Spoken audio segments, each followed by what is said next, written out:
And good morning, everybody. We are live. Congratulations. You made it through the week. Another one is in the books of fantastic quality assurance, food safety, protecting the public, and making sure that everybody's enjoying their food. I am Bryan Armentrout with the Food Leadership Group. And if you're here, welcome. This is the Food Safety Chat Live. And we are here every Friday at 8 a.m. Mountain Time, 10 a.m. Eastern. And we talk all things food safety. And what's really cool about this show is I get to come on here, bring on an expert, and we have a conversation around food safety and what's going on in the world out there relative to food safety. Because in this field, things are constantly changing, constantly evolving, and we need to make sure that we're keeping ahead of the curve. And so it's just a great time. And what you'll notice here too, this is not a presentation. This is a discussion. And this is just not Cori and I. This is all of us talking. So if you're new to the chat, please type in and let us know your thoughts and comments. We'll throw them in the conversation and have a fun time. So with that, I'm really happy. I love, if you're new to the chat and you haven't experienced having Cori on here, you're in for a treat. Cori Muse with Muse Safety Solutions. How are you doing today, Cori? I'm very good. How are you? Good. I love the color of your shirt, by the way. That is cool. Thank you. Very, very nice. I like that. It matches something orange in the background I can see on your bookshelf. Maybe it could. Maybe your book. I don't know. Your book is back there. Is it back there somewhere? Cool. It's back there somewhere for sure.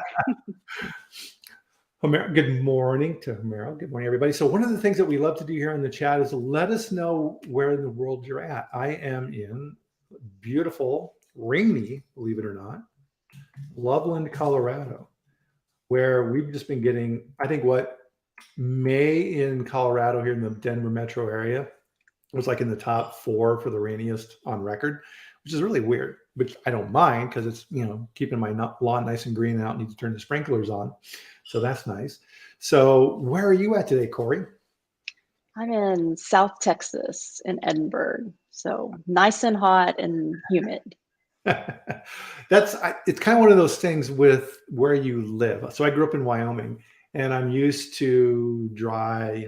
When I moved back east and lived back east for a while, and I never got used to humidity. And some people, and people who live in humidity and come to really dry areas, it's the opposite, right? They're like, "Oh my God, I'm so like dried out," and all these type of things. So it takes some getting used to, that's for sure. It's also hard if you live somewhere with mountains, not having mountains, because it's kind of your frame of reference. If you're in a really flat place with nothing to look at, it feels weird. For sure. Definitely. So one of the things that we love to do here on the chat with everybody to kind of start off with our ritual is everybody, please raise your mug with your favorite beverage with us. And not coffee today, just a protein shake. Nice. So cheers, everyone. Very nice. Very nice. So if you're not familiar with Cori, number one, you need to be. And she keeps track of information in a really developing space around e-commerce and food delivery and other aspects, but she really zones on these type of things. And we're going to kind of get an update on what's going on in those worlds and things that you need to worry about. But part of this as well is kind of looking at who are the players in this space, because we're not talking, giant food companies that we're used to. A lot of these times are entrepreneurs, and that, I think, that's a good thing. And how they approach this is interesting, because as we have all these different varieties and different beverages and different products out there in the marketplace, these are entrepreneurs that are bringing these things to the market. And really, I mean, Cori, they're just trying a lot of ways to survive, right? So picture, a 20-something kid out of college has a great idea for a new energy drink or a plant-based protein product or what have you. The last thing on their mind, Cori, is food safety, right? Right. They're out there and they are trying to come up with the next big thing. And when you're doing that as an entrepreneur, there's a saying in software development, Cori, where it's MVP, minimum viable product. So the idea with software is You create a bare bones product to see if that is what the consumers in the marketplace really want. And if they don't, fine, you scrap it and you start over. You don't want to create a product with all kinds of money and investment just to have the people go, yeah, whatever, and giant risk. And I think that mentality as well falls over into food manufacturing and these type of things too. So they're like, okay, cool, I'm going to create this minimum product and get this out there in the marketplace, and they're just really trying to survive. Yes. And Yeah, I agree. I think a lot of times they don't intend to hurt anyone, but sometimes their ignorance to the facts and resistance to listen to those of us that have things that people don't want to hear is a little bit of the problem. Because usually when someone from our department is showing up, it's going to be something that's going to delay the next step, rightfully delay the next step, but definitely not something they want to hear. no, definitely not. And I'm sure you get these calls too. I get these calls every now and then. Hey, my grandmother has a rockin' salsa that, I want to start selling. And what do I need to do? And you're just like, where do you start? Where do you start? Yeah, it's like, oh my goodness. Yeah, okay, great. It's a wonderful tasting product, but to get that into the marketplace, yeah, I mean, canning regulations and food safety and all these types of things. I mean, the mountain that they need to overcome to get in these areas is just amazing. And even if they are successful, number one, right? Let's say that I have a product and it's starting to take off and it's starting to do well. At that point in time, let's say, Cori, that I need to hire people because it's too big for me now, and I'm using a kitchen I'm renting to produce my product and throwing it in a container and these type of things. And I need to get help. My only thought at that point in time is cash flow, right? Oh my God, I've got to keep this thing afloat. I got to pay my vendors. I've got to buy materials. I've got to go to a trade show. I've got to get out there and be a salesperson. And that drive and that risk-taking mentality is not what's necessarily needed to run a company. There's a show I've been watching, I think it's on Netflix, called The Food That Made America. Have you seen that one? I have. Oh, that's amazing. And these guys, I mean, one of the things that comes through in this with these different entrepreneurs is they bet everything. I mean, so it's like Kraft. I mean, so he was a salesman and he got fired from his job and he was stranded in Chicago with like $60. And he's like, you know what? I'm getting really tired of moldy cheese. I'm going to figure out a way to make cheese better. And he dedicated his life to that and everything that he had to try and make that happen. Incredible risk taking. And to have that mentality and do those things is just amazing. The person who invented silk soy milk, amazing entrepreneur. And then he stepped into a CEO role within a company. No, completely different skill set. A CEO, and a lot of people don't know this, is that the CEO is hired by the board of directors. A lot of people, Cori, think that the CEO is the boss. Well, kind of. He reports to the board. The board of directors is really the boss. The board of directors sets the goals of the company, sets the objective, all these type of things, and then they hire a CEO to execute that plan. And then they hire sales and marketing and operations and quality and food safety and all the people that they need to help them do that. That skill set is very different than the person who is the entrepreneur. So people like Elon Musk, who are good at both, exceedingly rare to have that skill set. And the reason I brought that up too is because that entrepreneurial person who is driving to get these products into the marketplace is not the person you need to figure out the food safety and all of these type of things associated with the product. And they need to be smart enough to realize that they're not the person. Agreed. Yeah.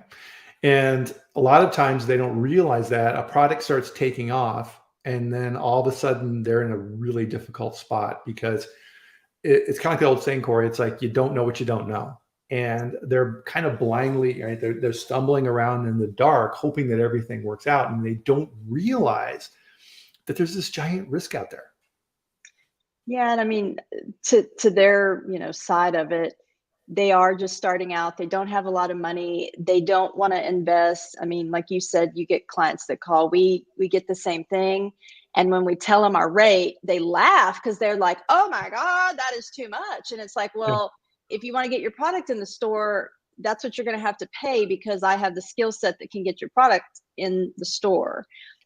So they have a decision to make. Do I make this investment early on? How do I pick somebody that I trust? Because we have a lot of clients that invested up front and trusted the wrong consultant, spent Mm. 6 figures, and they walked away with nothing but useless templates that they, they can't use. So, they're also green. They don't understand what we do. So how do you balance when you're going to bring in these food safety professionals? And I say often you get what you pay for. So if you buy someone at a bargain, don't be surprised when you have a bunch of recalls or you have some sort of infestation and you can't figure out why.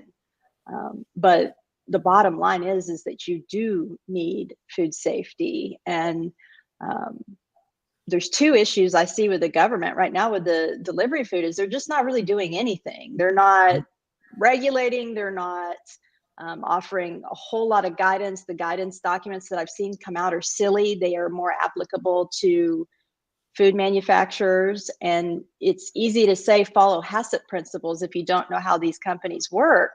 Well, how do these companies follow HACCP principles? Because I get a feeling the people that wrote those guides haven't been in these operations seeing how they work, because it's just not Right. that simple.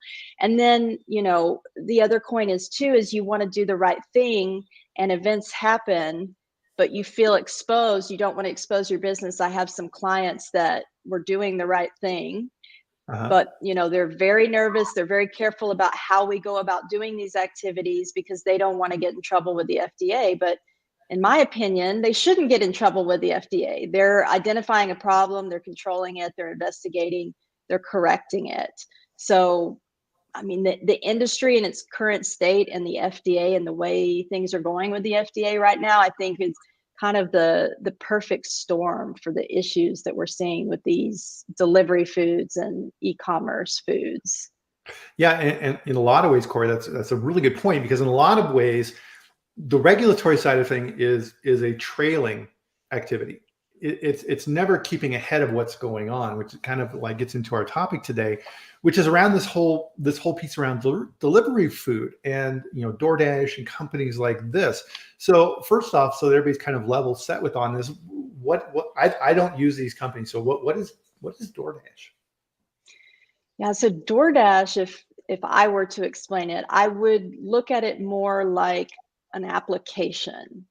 It's a technical application that connects consumers with restaurants and drivers. And you've got the phone app, you've got the web app, and beyond that, I don't know their exact business model and how they operate, but I imagine, they contract to the restaurant and they make a deal with the restaurant and they make a deal with the driver. And then they advertise to us. But the problems I see with this is that it's usurping their legal responsibility, because at any given time, DoorDash didn't mishandle the food, the driver did. And the driver is an independent contractor. They're not an employee of DoorDash. They don't receive any training. To my knowledge, I don't know that they even receive any equipment, even in the form of like cold bags, hot bags. Maybe they do, and I'm misspeaking. The restaurants, what I find when I order DoorDash food and there's a problem is everybody's blaming everybody, and you never really get an answer. And it's really a coin toss. And I do use it when I travel. I travel a lot, and there's sometimes when you just either in an area that's not safe, or it's just not feasible for me to get in the car and drive to go get food. Mhm.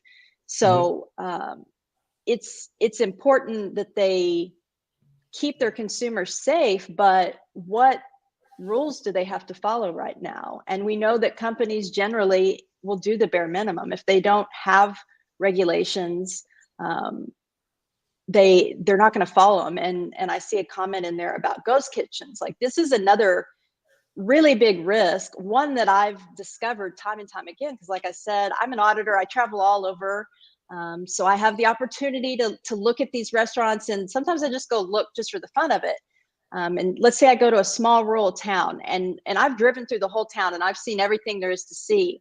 But then I get on DoorDash and I see this front for a restaurant that's just beautiful. It looks like something, you'd see in Dallas or something. And it's not a restaurant. If you do enough research and you look and you pan in on Google, it's somebody's house. Or it's, once even I got one that was in a building inside of a strip mall where there was a Dillard's. And so I don't know if there was a kitchen inside or if they just borrowed that address or what had happened, but this food is not coming from a restaurant that is regulated. And the consumers that are buying it are under the assumption that all of this is kosher and that the FDA is handling it and that it's safe. And hey, if it weren't safe, the FDA wouldn't let them do it, right? I hear that a lot. So it's a risk in itself, but now we're seeing there are some pretty big class action lawsuits against DoorDash alleging, quite a bit of deceptive business practices. Wow. And I would say that's indicative of very poor culture, whether you want to call it food safety culture, just call it general company culture.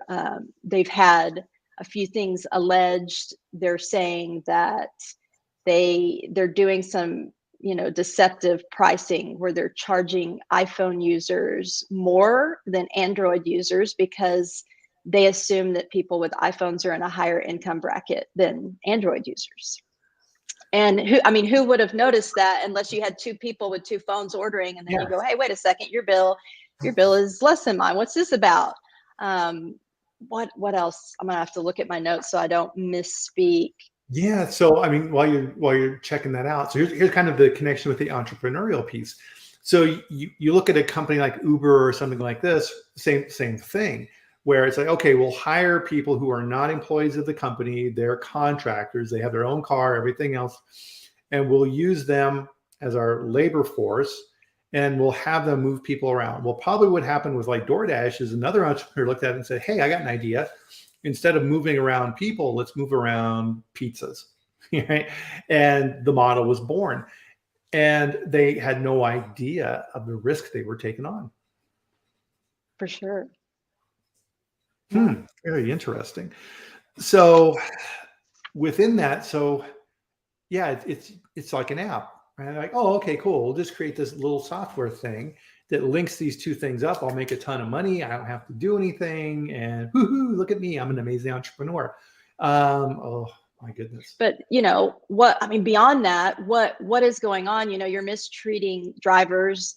Some of the claims are that they hold drivers, fees, tips, whatever you want to call them. And if they want to get them the same day, the driver has to pay money to get their wages, which is a little questionable.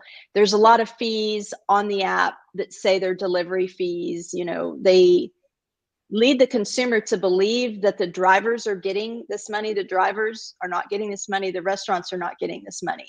There's a option to do express delivery. And I looked at that before and thought, is it really express? But I started to notice the window would be like 15 to 35 minutes for express. And then the regular is just like 20 minutes to 35 minutes. And the overlap isn't much. And there's no guarantee that they're even going to do it in the express time. Oh, and come to find out it's not really express. It's all just a big scam. And the fee doesn't go to the driver or the restaurant. The fee goes to DoorDash. So there's all of these little nuances that this lawsuit is claiming, this is just really deceptive business practices.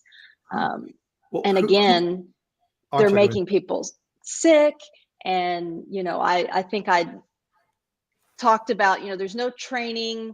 There's not a whole lot of vetting with the drivers, which on one hand, that's great. A lot of people can get jobs, but we just need some basic training, some basic background information.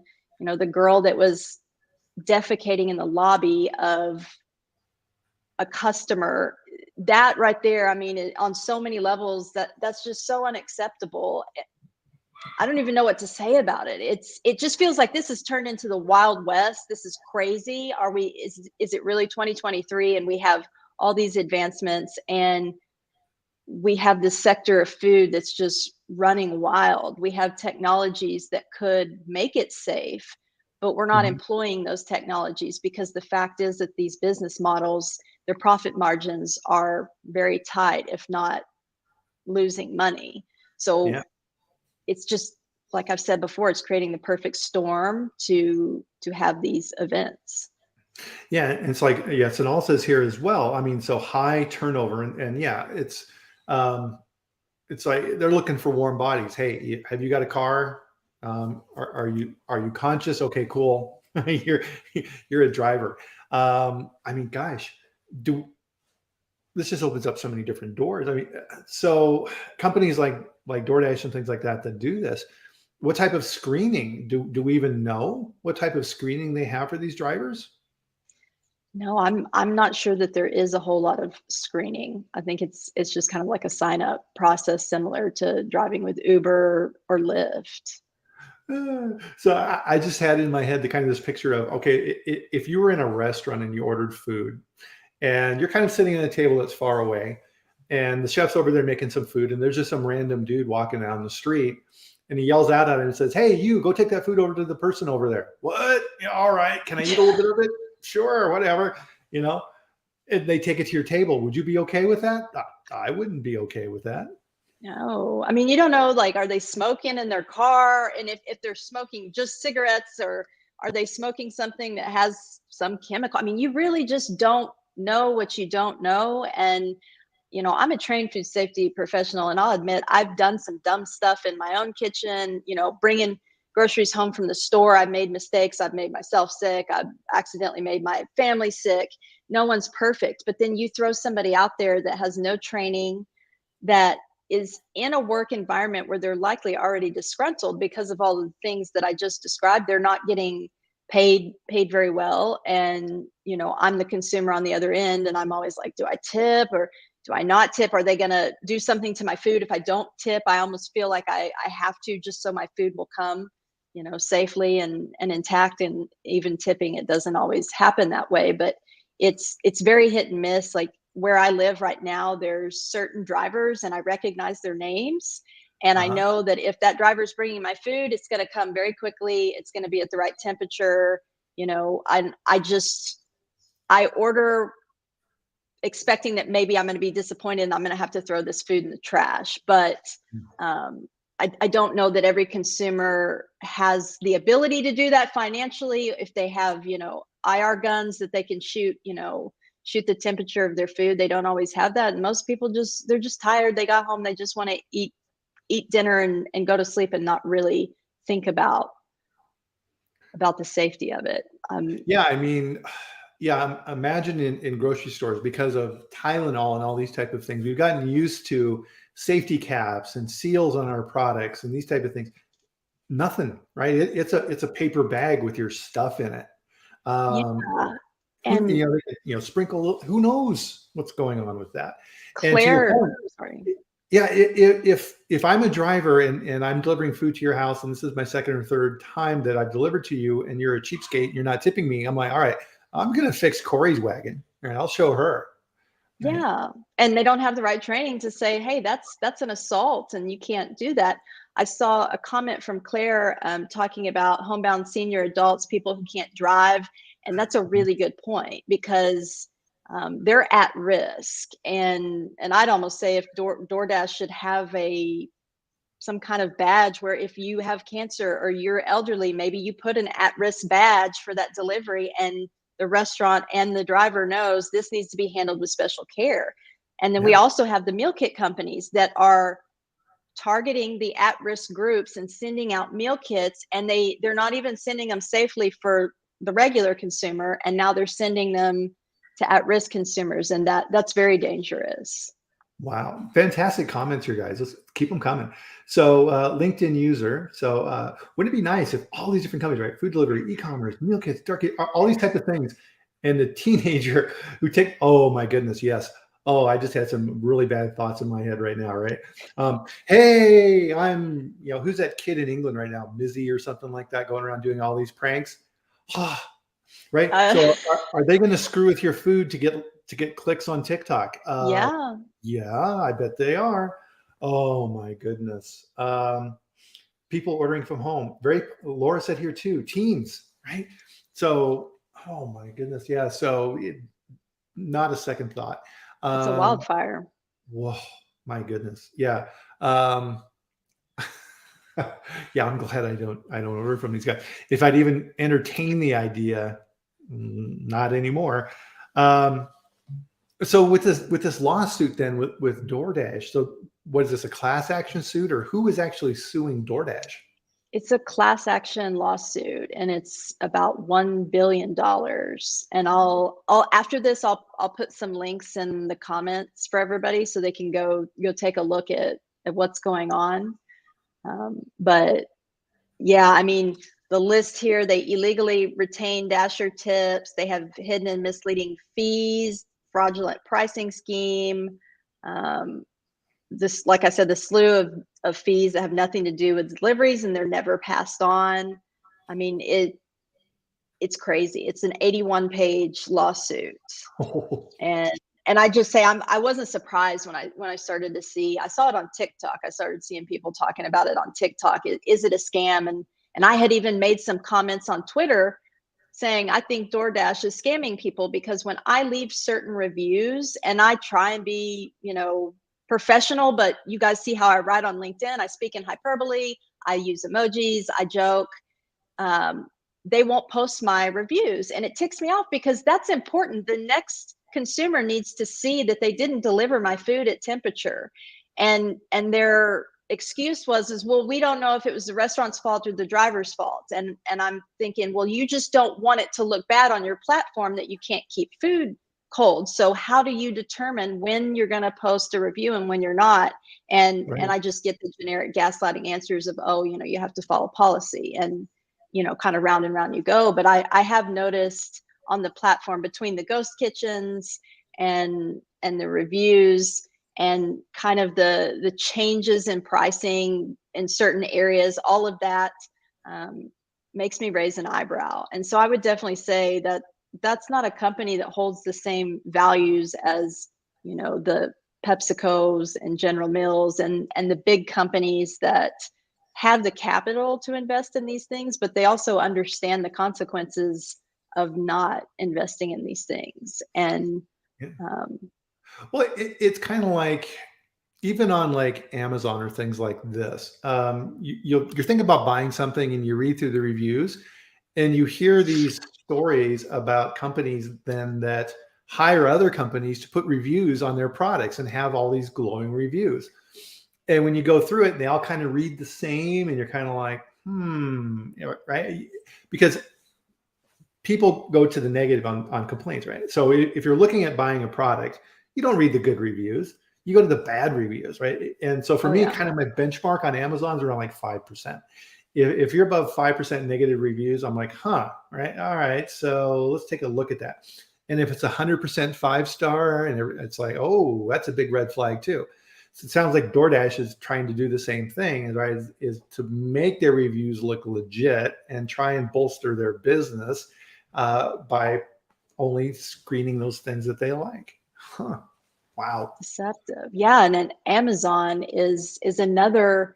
I see them as a huge risk for the safety of Americans, not just with food, with makeup, any CPG product that has the potential to be ingested, absorbed, inhaled. You name the method of consumption. If it's going to be consumed into your body, there need to be safety protocols. And Amazon now has this platform where anybody in the world can sell to consumers in the United States. And most Yeah. people ordering on Amazon really don't put two and two together. You need to look, is it sold by Amazon? Is it fulfilled by Amazon? If both of those say yes, you have a little bit better safety net, I'll just say, because now you have some recourse with the company Amazon. But most of the time you'll find that it's not fulfilled by them, it's not sold by them. And if you do a little more digging, is this company even a US based company? They may not be US based, but even worse, they don't have any entity in the US. They have no affiliation with the US. All of your money is going to Turkey. All of your money is going to the UK. And we're also finding, like in light of the Daily Harvest, event, they identified the Terra protein powder and a lot number. And that same powder and lot number was being sold on Amazon months after the recall. It wasn't taken down. There's just little to no traceability. I don't see a lot of oversight on Amazon's part, because it's that usurping responsibility again. It's like, this is just my platform for people to sell, and it's their responsibility to be in compliance with the law. Well, true, but you're facilitating an environment that crooks or people, I call them clown snakes, they slither in and they see an opportunity. They're opportunists, and they say, oh, this is going to be great. I don't have to follow these regulations. Nobody knows where the food's coming from. If they don't like it, there's no protocol for returning food. So we just tell them to keep it. And here we are. And I can see that snowballing on so many more levels if the FDA doesn't get a handle on these other ways, like e-commerce, food delivery, the other methods of getting food. I don't think that they're going away. And I believe they're only going to get more innovative. We're going to have robot dogs bringing us our pizza, and we're going to have drones dropping food off. And before we get ahead of ourselves, we should just try and get the base food safety under control. I don't think we have it. I don't think we have it under control. No, definitely. And I'll put here in the comments as well. So we talk about this on the locals group. So this is a platform where we talk for free, right? You can join for free. All these different elements around these type of food safety risks. And if you're on there, one of the things that I harp on a lot is enoki mushrooms. If you're listening to this chat and you're not familiar with that, do not eat enoki mushrooms. Listeria, I see recalls for listeria time and time and time again, and these things are still on the market. And a lot of times when you see the picture of the package of the product, Cori, it's coming from China, right? Somewhere in China. Oh, yes. So foreign supplier verification, all these type of things. And I just did, as we're sitting here right now, I just did a quick little search on Amazon for enoki mushrooms. Here you go, 100 grams of fresh enoki mushrooms with a 2.5-star rating. Ooh. Now, if I'm an entrepreneurial person too, let's say that I get a screaming hot deal on some expired products, not even my company, and I throw it on Amazon and undercut the competitors by a couple bucks of the legitimate companies. Oh. That kind of brings me to another thing that I kind of have a bone to pick with the FDA, is that FSVP is a joke. I mean, the FSVP that we're doing for these Amazon sellers is, especially the ones in foreign countries, they're very small. Here, sign these assurances. The foreign supplier signs the assurances. No one's going to see the facility. No one's going to really see what's going on. Is it true? Like, yes, it's more bureaucratic paperwork than it is food safety assurance on any level, if you ask me. And I think that here in probably 5 to 10 years, the FDA is going to go, oh, wait, we need to change some things up. These people need to go see their foreign supplier. They need to physically inspect them, because I see a lot of more and more foreigners going to grocery stores in their home country. And I understand they want to sell their foods to their people in the US. You're here and you want, I have a client that is from Nigeria, and he has a little Nigerian store in Chicago. He wants to provide those foods, to his community. And I don't see anything wrong with that. But there are others that aren't altruistic, and that isn't their motive. And their motive is to make money. And they go to grocery stores and buy all this stuff in bulk, and it's not really meant to be sold that way.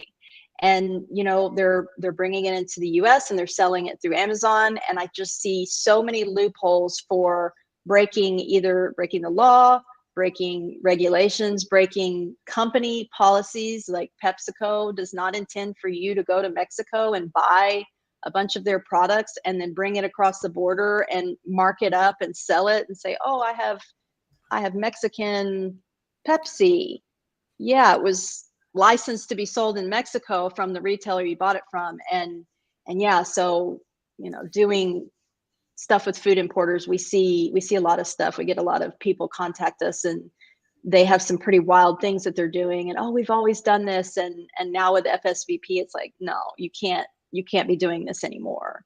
Right. So now if you're working in food safety at Pepsi, let's say in this example, and now all of a sudden you're getting complaints for Mexican Pepsi and it's coming from Texas, and you're like, what? And you're tracking down these lots, and you're like, how in the world did this get there?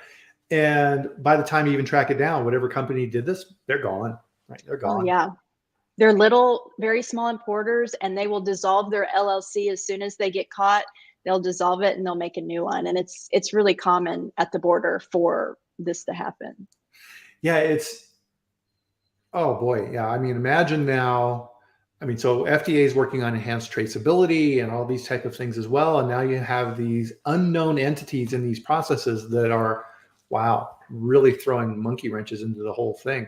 So pretty much, from DoorDash or Amazon or these type of companies that are doing this, these intermediaries are really creating a lot of problems. For sure. Wow. It'll be interesting because some of the comments in here, kind of what we were talking about earlier is FDA is very reactionary, and I haven't seen anything done on these fronts. And part of Nothing. This is what can they do as well, right?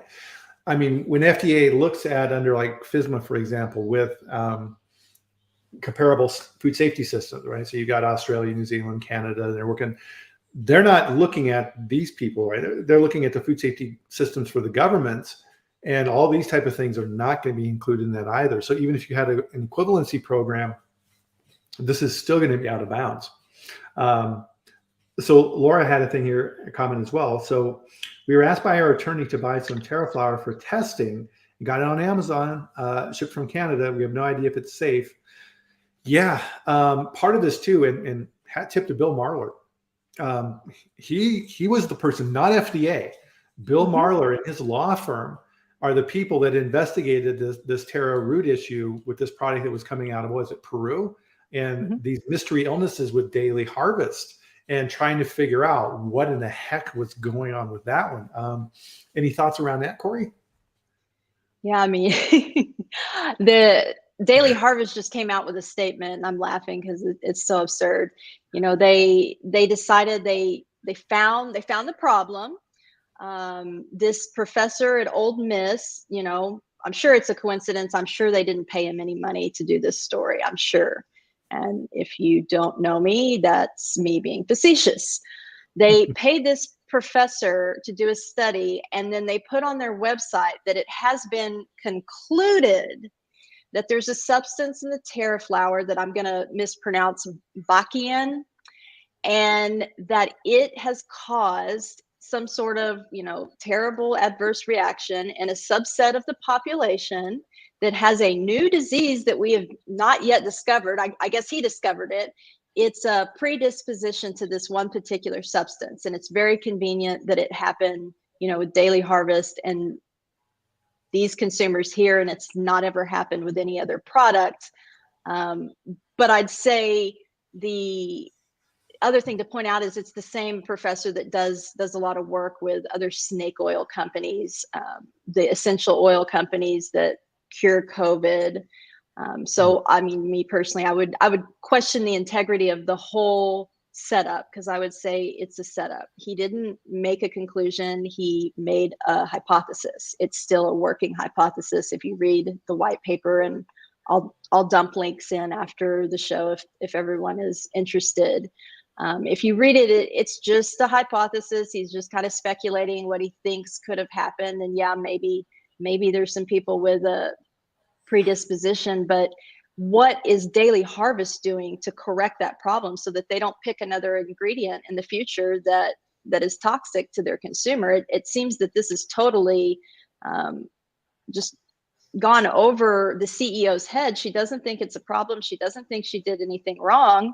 And let's just talk about our regenerative farming and all of our organic farmers, and put the smoke screen up and go about our business. But the fact of the matter is that there's 300 people that got sick. There's people that are still severely ill. There's still people in and out of the hospital that have massive medical bills that they can't afford.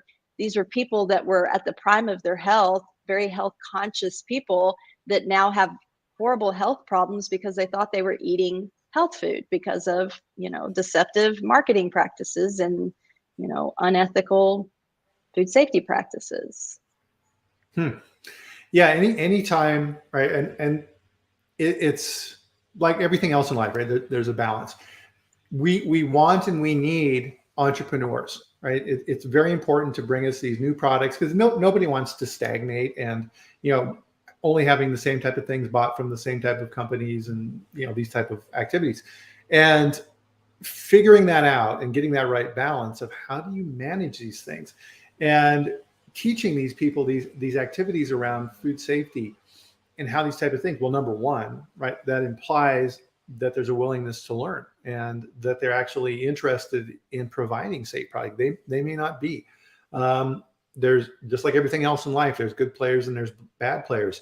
I mean, just look how long it took in the food industry with FSMA and foreign supplier verification to get brokers and distributors to understand what's going on with this. Because I had conversations around this more than one time saying, hey guys, we need to understand where you're purchasing these products from so that we can evaluate those factories and make sure everything is safe. And they would come back and say, no, we can't tell you that because if we do, you're just going to go around it and buy it directly. And so, no, you don't understand, right? We have to know that. You can't hide that information. And a lot of them don't even do the work on that side. They'll just pass around the documentation from those suppliers. And if you're not careful, right, a lot of times you'll get product in your plant from another manufacturer within that distribution network, and you have to be really, really careful on those. So if food companies have a hard time sometimes maintaining these standards, imagine the consumer. Good luck. Exactly. So it almost sounds like we need another group of entrepreneurs that can figure out a way to manage and figure out ways to improve food safety in these areas. The closest thing I can think of, Cori, is recently we were talking about here on the chat, some of the efforts with GFSI around providing documentation free for small food manufacturers so they can start understanding what they need to know. Because again, it gets back to what I said at the beginning. They don't know what they don't know. They're just doing the same things and the same activities that have been going on forever. So if you're a small manufacturer in Nigeria and this has been your family business for 50 years, that's just how it's done. And all of a sudden you have an opportunity to do business in America with a Nigerian grocery store in the US. Fantastic, right? You're not necessarily even looking at it from that perspective. Wow, scary stuff. It really is. There's a lot of really neat things, you go into stores and things from other countries and we want to try them, and then working in this field, it's always like, oh, but do we, you want to try it, but you might get sick. So I don't know, it's difficult. I wish that we only had these accidents when they were truly accidents and it wasn't just negligence and incompetence. And I would argue that incompetence is negligence on management's part, because if you put people in roles that are incompetent, now your operation is negligent, because if your goal is food safety, then you should be hiring people that are qualified to do food safety. Yeah. So as a consumer, I mean, it's food fraud on an individual level and trying to manage that as a consumer. And that's never worked out well. No. It's kind of a blessing and a curse, right? When you work in food safety and quality and things like this, even going out to eat even sitting in a restaurant, right? The radar never goes off, right? You're kind of looking around and you see the waiter who's bringing the cup to your table like this, right? And you're like, ooh, no, take that back. Bring me another one. And don't push. And they're always like, what's the right. big deal? Like, right. What's the problem? Yeah. So, hi, good morning, sir. Are you ready to order? Right. And we see these outbreaks from restaurants. I saw a study that I'll put on Locals here this week, is the majority of illnesses that are traced back to restaurants and other locations like this are due to workers that are sick. Yeah, and I commented a lot this week on LinkedIn about that, and Yeah. it's the business owners. They've got to find a way to move these people around, because in the defense of these people, they don't make a lot of money. They're living paycheck to paycheck. The economy is horrible right now. They Yeah. need to make a living. They need to feed their kids. They're afraid if they don't come into work, or they come in, they're going to say go home, instead of, well, go to the back and do a different activity. And so I think these companies really need to come up with better policies, so that they're not facilitating an environment where people are lying because they just can't afford to not come into work. And it's really not fair to say, well, get a better job, do Yeah. this, do that. Like, that's just not the reality for most people in the world. And if you are, lucky enough to have enough money that you can buy products from these places, you don't want to get sick. So you should want those companies to have policies that facilitate a good working environment, so that people can, be honest. They can come to you with food safety concerns. They can be honest when they say, hey, I have diarrhea, or I've been throwing up, and I don't know what it is. I can't afford to go to the doctor, and I don't want to get sent home. Okay, well, let's see if we can find another productive job for you to do, where you don't have contact with food, or you don't have contact, with other people. And I think it's possible. I just don't think that companies want to invest the time and money into such Yeah. Well, activities. I mean, even in a restaurant, what role is that where you're not, Yeah. if you're in the front of the house, obviously, yeah, you're in direct contact with the consumers. If you're even in the back, it's like, okay, go back and prep some salads. That's probably even worse. Yeah, you can't do that either. And or what? Yeah, hey, go mop the floor. No, nothing, no good options, right? The only thing would be go outside and cut the grass or something maybe, and that's not going to happen. Odds are the manager's going to be like, okay, this guy's just costing me money. I've got to keep my labor costs down. Get out of here, right? I'll Yeah, find somebody else. Now, you have that layer of at least some oversight within a restaurant or something like this. Now, back to our earlier talk, around DoorDash or other companies like this, there's none of that. That's gone, right? That's all self-regulated. And yeah, all of those same parameters we just talked about are still in play. And there's nobody watching me, right? So, I've been sick for a week, and I'm hacking and coughing, driving around in my car in my little incubator, bringing people their food. Oh, my goodness. yeah. Have strep throat, cough on the cup. Just any number of things, and there's zero oversight for that. Ooh, that's scary. And oh, yeah, I mean, yeah, I think, yeah, let's kind of bring this back to the 30,000 foot level, Cori. I mean, so part of the way I look at this is, as consumers in this kind of, as you said, this free for all, wild, wild west type way these things are going right now, is as a consumer, right? We all eat food.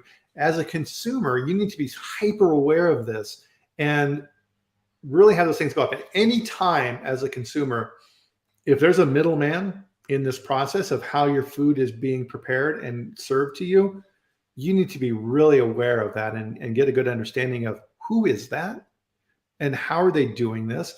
And as we had in these comments here, so we had some really great comments. In America, we just trust that our food is okay. And in this particular realm, we can't do that anymore. For sure. Hmm. So, gosh, I mean, how do consumers, I mean, what type of things are out there, Cori, for getting people's awareness up around this? So like what iwaspoisoned.com or what other things are out there for people to get an understanding and an education around this? Yeah, I mean, there's not a lot of good stuff. There's some guidances that are a little bit common sense, but they don't cover things, the mishandling and the abuse that kind of happens in the background that you don't have any way of accounting for. iwaspoisoned.com is a good one. I would say if you're thinking about ordering from any of these companies, Google them. Google, what is it? Google factor food poisoning, factor complaints. You'll find a lot of good stuff on Reddit for these companies. It seems that the demographic of people that order from meal delivery places really flock to Reddit, and they'll tell you all the stories. There's a lot of stories on social media, but then you have companies like Daily Harvest who have hired people to go in and delete any bad comments and block anyone that says anything negative about them. So you don't really have a fair representation of what's going on. But yeah, go to Twitter, go to Reddit, go to iwaspoisoned.com. If you see a lot of pattern of people getting sick and them telling you, oh, I complained to the company, they didn't care, they didn't call me back, those are all good indicators that that company does not value their consumer. And you may get something that's completely safe and you may not. And me personally, I'm not going to risk something that's not safe when it's already been abused. Like the produce is abused. By the time it gets to me, it's marked up and it may make me sick. So like all of those factors together just aren't enough to want to order it. But Yeah, I would look for a company that truly values their consumers and right. try to. Well, you triggered a thought there with me as well, is that, on the sustainability side and these type of marketing things that we've been talking about as well is, like, oh, damaged produce and food that's slightly not, we're reducing waste and these type of things. Okay, but what additional food safety risks does that bring into the equation? Exactly. Yeah, I mean, it sounds nice. And if they spin it for, oh, it's good for the environment. I mean, is it good for you? Are you going to live to see tomorrow? Or, are you going to be eating something with pesticides and end up with cancer? There's so many other things beyond just the first 24 hours after you consume something to say it's safe. Safety goes a lot further than that. Really good point. So, wow. So I guess we'll kind of summarize this then. So it's definitely, I would say here, buyer beware. Right? Man, Yes. you can't assume that person on the website who says they're something is really that. And anybody now who has even a little bit of technical skills, and I'm talking a little bit, can create a website. And you can create something and be out there selling product tomorrow without any qualifications or anything, and putting it out in the marketplace.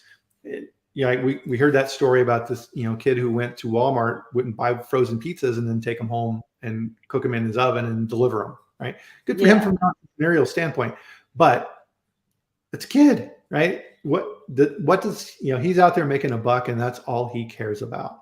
So he doesn't know, and it's just ignorance. It's not his fault. He doesn't even know, right? He doesn't know what he doesn't know. So you have to be really, really careful on these type of things. And to your point, once people become a little more sophisticated and they've got skin in the game and they realize that things are not exactly kosher in these type of areas, and they start taking defensive measures to protect what they've grown, knowing, I'm mind reading at that point, right? But not taking into account all of these different parameters we're talking about, that's some scary stuff. It really is. Yeah. And any other thoughts here as we kind of close out our chat today, Cori? Or no, I mean, I would just say if everybody should just keep kind of holding the FDA to the fire. When are you going to do something? That this is a problem, and we really shouldn't just let it go. Yep. And so with the locals group in here, I posted a thing on that. Also, one of the things here as we close out here today too, Cori, anything coming up, any courses or things out there or activities that you're up to that you'd like people to know about? I'll be in Norfolk, Virginia in June, on June 14th with the AFTO conference. We'll be doing a lecture on cannabis inspections and how you can improve cannabis inspections. So that'll be my next appearance. That then would be a really good topic for us to dive into on a future show for sure, because that's another example of a business model that is there for delivery of a particular attribute of a product, let's say, and not necessarily looking at the delivery vehicle, but more to come on that at a future chat. As promised here. So after the chat closes here shortly, Cori will be throwing some links in here for the chat so they'll be available for everybody that you had promised earlier in there. So hang around here after we close this out, Cori, and we'll get those up for everybody. And with that, it's kind of interesting, right? On the food safety side of things, right? sometimes we do deliver bad news, but that's a good thing, right? You need to understand these things. You have to understand the risks and the attributes with those risks so that you can improve them. If you pretend they're not there, or you don't even know they're there, it's never going to get better. So getting the word out is really, really important. And that's why it's amazing that everybody's joining us here today and providing these fantastic comments. This is how things get better. You just can't sit back and wait for it to happen. You have to actively go out there and spread the word, get the notice out, and let other people know. So imagine, my grandmother has been ordering food on these type of things, and I didn't know that before. Now I can help her and avoid a tragedy, right? Nobody wants to have anyone go through this, right? Because food safety always comes down to the personal, right? This is about people, and it's about the activities and the things that we need to do to make sure that everyone is safe. So thank you, Cori, for all you do in this area. And this is a sticky area, and you're out there fighting the good fight, and I really appreciate that. Thank you. So everybody, with that, we'll bring our chat to a close here for this week. And of course, we'll be back here next Friday again for the next food safety chat. So this week on Netflix, Poisoned is premiering. And so I'll have a special guest on next week for the premiere, right? So it's during premiere week for that. So a lot of fun activities around that. We'll do some pre-op on that as well to let everybody know what's coming on that side, because that's something that everybody needs to see for sure. Ties in with what we're talking about here today. So please join us here next Friday at 8 a.m. Mountain Time, 10 a.m. Eastern Time on LinkedIn, YouTube, and Twitter. And please join us for that participation, because this is just so much fun, and we really enjoy this. So thank you again. Have a great weekend, everybody. Enjoy it. Get out there, have some fun, and we'll see you back here next Friday. Thanks again, Cori, and we'll see everybody next week. Thanks again. Bye.